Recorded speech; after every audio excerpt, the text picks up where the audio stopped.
Hello, beautiful people. Good morning. You're welcome to my channel. Here we discuss about good parenting. So today I'm going to look at a topic that looks very simple but very, very important if we want to raise responsible children. And what is the topic? About why chores are one of the best tools for raising responsible kids.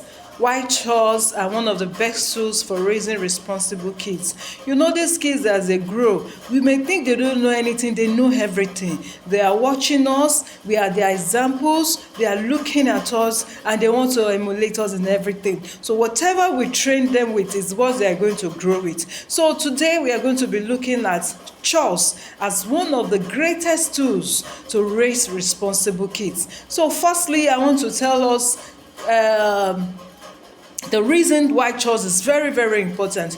You know, a family is like a small community where everyone comes together and contribute their own quota to the growth and the development of the community. Likewise, a family. No, when you have a family where you have the father, the mother, and the children, everybody in that family has his or her own responsibility. As the father and mother have their responsibility, so also the children. So you make your children have the spirit of responsibility right from the tender age. As they begin to grow, they can move, then you begin to give them chores to do. So by the time you start giving your children chores at home, they see themselves as a part of a very big or small community. They see themselves as important. They see themselves as they are responsible to do one thing or the other.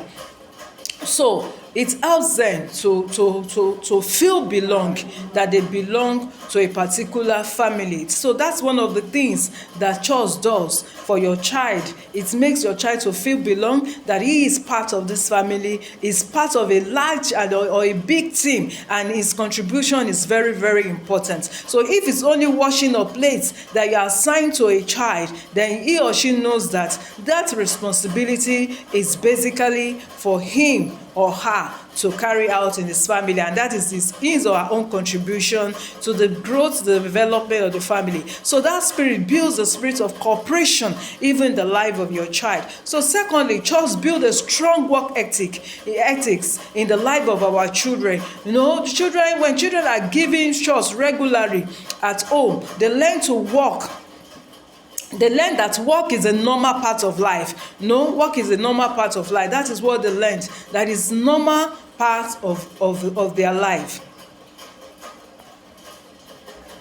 That work is normal part of life, and they don't see it as a big deal. So whenever you are assigned unto them something to go and do, they gladly do it. And as they grow, you often see that they carry that habit into school, they carry it to their workplace, to their career, and even to their adult lives. So that is what chores can do in the life of your children on the long run. So thirdly, chores teach accountability. For example, if a child knows that he's responsible to wash the dishes or lay the beds or take the trash out, and he or she refuses to do it, he or she knows that nobody will do it for him or her. So if he leaves it for a day or two, that work will remain there because it has been assigned for him or her to do. And which means that child will know that if he refuses to carry out his responsibility, there is going to be consequence. And that consequence, part of the consequence is the fact that nobody is going to do it for him or her,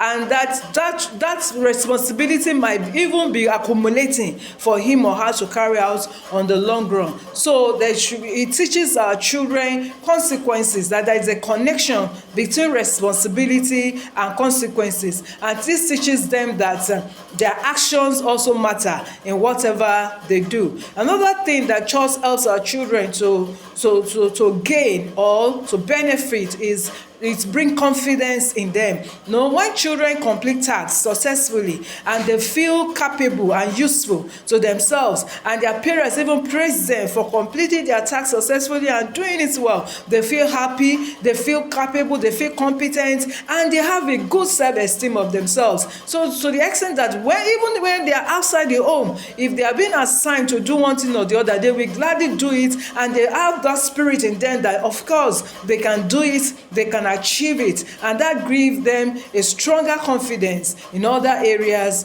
of their life.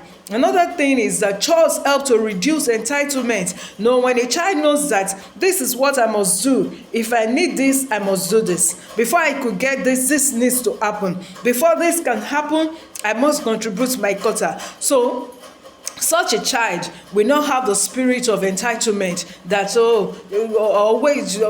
that will make him or her to be waiting for a maid or a nanny or his mother or father to come and do what he or she is supposed to do by himself. So when children grow up doing nothing at home, they may begin to expect others to serve them.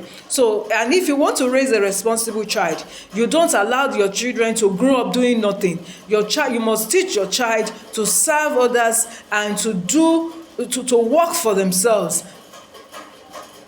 You must teach them to serve others and also to work for themselves. So also they may begin to know, but when they are involved in contributing to the household work, they understand that privileges come with responsibilities. So when they have the privilege to do something, it's been accomplished by other responsibility. So in conclusion, I'm not saying the goal of chores is not to make our children work like adults or enslave them. No, the goal is to teach them or train them for life to come. For life they're expecting ahead of them. So as parents, giving our children, as parents, giving our children chores, or as educators, as caregivers, giving our children chores to do, we help them to do better in life, and we make them to have confidence in themselves. We make them to have good self-esteem, and we should not see it as punishment. Rather, we should see it as a very great tool for them